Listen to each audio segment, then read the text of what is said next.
Eto na ho, at bumelta na ito pong si VP Sara Duterte kay Ombudsman Boying Rimulya. Ito'y kaugnay ng sinasabi ni Rimulya na handa niyang ibulatlat at halongkatin yung kaso ni VP Sara Duterte na may kinalaman sa confidential funds. At eto ho, ang buwelta, matindi ho ito. Dapat bulatlatin mo, Ombudsman Rimulya, ang lahat ng mga kaso, huwag kang maging selective. Kasama ang kaso ng anak mo, yung sinasabing na naging mabilis po yung pag-dismiss siya ng sabing kaso. So yan po, at alam naman ho natin lahat, baka ba, madali lang ho, i-google nyo lang ho ito. At ito hong si, noong October 11, 2022, yung anak po ni Ombudsman Boying Rimulya na si Juanito C. Diaz Rimulya III, o 38 anyos, ay inaresto diyan po sa Las Piñas. At ito'y kaugnay ng controlled delivery operation na kung saan ay sinasabi ho ng mga otoridad na meron pong parcel, no? yung bagahe, package, na kung saan ay naglalaman ng yung kush, yung matinding no? Yung purong-puro ito na nagkakahalaga ng 1.3 million pesos. At ito po ay merong bigat na 893.91 grams. O yun ho, mga kababayan. At pagka-aresto ho niyan, kasi 2022, nakapwesto na ho yan, si Ombudsman Rimulya bilang Justice Secretary. At sabi ho niya ay hindi raw po siya makikialam sa kaso ng kanyang anak at ito raw dapat ay magtuloy-tuloy hanggang sa korte. Ayun ho. Pero sabi ho ni BP Sara, halongkatin mo rin yan. Huwag kang maging selective. Kasi parang puro mga Duterte ang kanyang target ho, mga kababayan. At lalo na po itong si BP Sara Duterte, yung kanyang confidential funds. Panoorin natin, mga kababayan, itong payag ni BP Sara Duterte, yung pagbelta dito ho kay Ombudsman Boying Rimulya. Reaction niyo po sa sinabi ni Ombudsman Rimulya na first thing na gagawin niya as the Ombudsman hahalongkatin niya ulit yung kaso po niya ng confidential fund.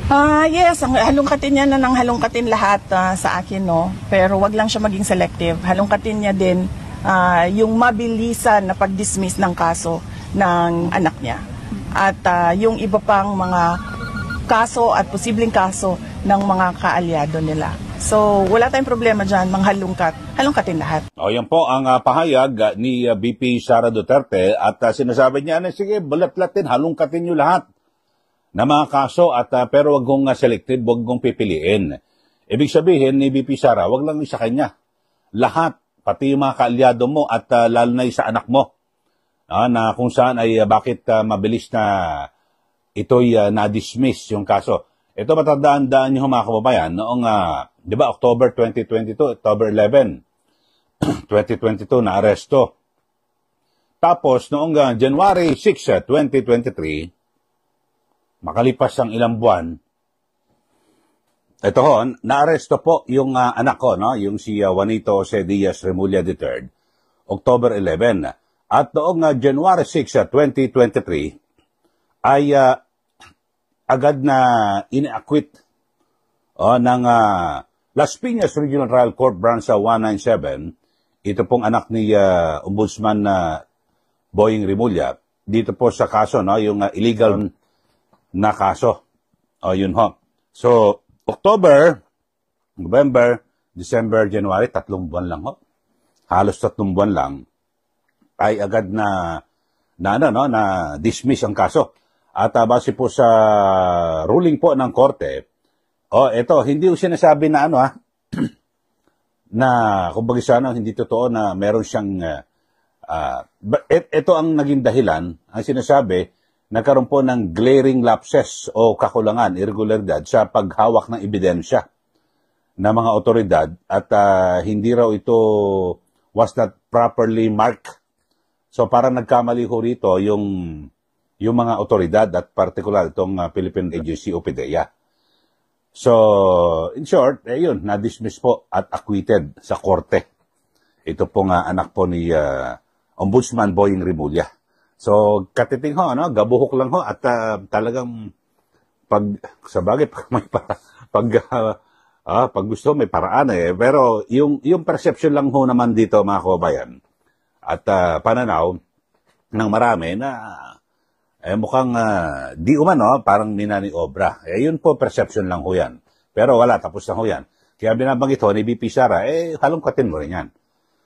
Bakit mabilis na na-dismiss yung kaso ng anak mo? Yun lang po ang binabanggit ni BP Sara Duterte. At napakarami ho ng mga kaso, no? Nasabihin natin, mga kaalyado ng Marcos Jr. administration, di po ba? Pero alam nyo, pinakamainam mo talaga.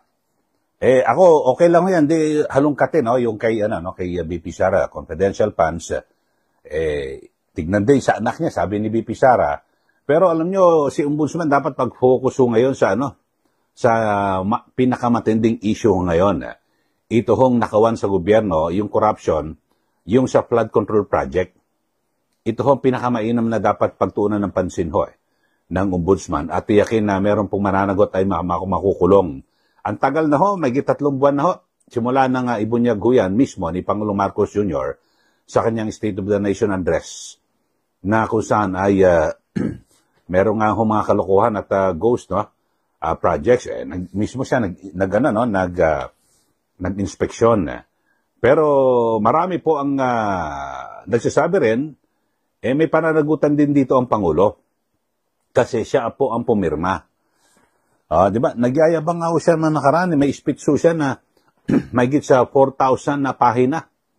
Dito po yung saga, kanyang binasa bago raw pinirma. Wala raw siya nakita na ghost project. Ano ibig sabihin ho nito? Pero lumitaw ho na matindi ho pala yung singatan at nakawan. Yan po sa budget na yan. So, dapat ho siguro ay linawin ho ng Pangulo ho yan. At kasi, alam mo, ang budget ho, paano ka ng budget? Sa Malacanang nagsisimula. Yung tinatawag na National Expenditure Program, yung NEP. Sila po ang nagbabalangkas ho niyan. Lahat ng departamento, hinihingan, DPWH, DepEd, DND, lahat. Submit kayo. At ayusin ng DBM yan. Tapos, ibibigay ho yan sa House of Representatives. Yung tinatawag na NEP. Diba? Yung panukala mismo ng Malacanang ng ehekutibo. Tapos, iisa-isahin ho yan ng House of Representatives. Diba? May isa House Committee on Appropriations. Kapag nahima na yan, aprobahan na, nakausap na rin yung bawat departamento, pupunta po sa Senado. Tapos yung Senado, may sariling version din. Kung sa House, meron silang departamentong tinapesan, sa Senate wala. Tapos sa BICAM mag-uusap-usap. So, pagdating mo sa Malacanang, aprobado na sa BICAM, siyempre pagdating sa Malacanang, kung ikaw ay presidente, check mo. Ikukumpara mo, ano ba yung original natin na isinabmit o itong NEP natin, isinabmit. Tapos bakit ito ganito na? Kung binasa ho talaga ng Pangulo. Di po ba? Kung talagang kanyang niribisa ng gusto. Di po ba? O bakit magkaiba? Yung sinabmit natin, ito bakit ganito? Di po ba? Parang sa lang, simple lang mga kababayan, di ba? Alam ba, may usapan kayo ito, alam ba, may nagpagawa ka ng kung anumang bagay, no? Ibinigay mo, ito gusto ko, ganito. Pagbalik sa'yo, iba na. Ay, hindi ito napag-usapan natin. Dapat ganun ang Pangulo. Sabi niya sa isang speech, siguro, i-google nyo na lang na kanyang pinagmamalaki na may git sa 4,000 daw na pages. Kanyang binusisi, wala raw siya nakita. So, ano ibig sabihin? So, kinunsinte o hindi niya nakita o hindi niya naintindihan o paano? Kayo na po ang humusga. Sige, dito mga kababayan. Pero balikan natin itong issue. Ano ho ba masasabi niyo rito? Kasi, parang sabi ni BP Sara, sige, halongkatin mo lahat. Halongkatin ang halongkatin. Pero yung sa anak mo, halongkatin mo rin at mga kaalyado. Kayo ho, ano masasabi niyo rito? Sige, bigay na po kayo ng komentaryo dito po sa ating channel at huwag niyo rin pong kalimutan na i-like at i-share ito ang ating pinag-uusapan.